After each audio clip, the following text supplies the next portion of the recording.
Sejumlah APK partai politik berupa bendera terpasang di beberapa titik jalan protokol Kayu Agung Oki dan cukup mengganggu warga khususnya pengendara.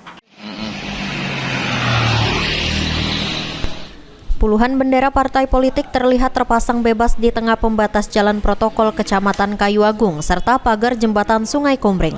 Sementara pihak KPU Oki jauh sebelumnya sudah mengingatkan agar parpol peserta pemilu tidak memasang alat peraga sosialisasi atau peraga kampanye di tempat yang dilarang, sesuai ketentuan pasal 34 ayat 2 KPU nomor 23 tahun 2018, yakni alat peraga kampanye dilarang dipasang di tempat ibadah termasuk halaman rumah sakit, pelayanan kesehatan, gedung pemerintah, jalan protokol, jalan bebas hambatan, dan lainnya.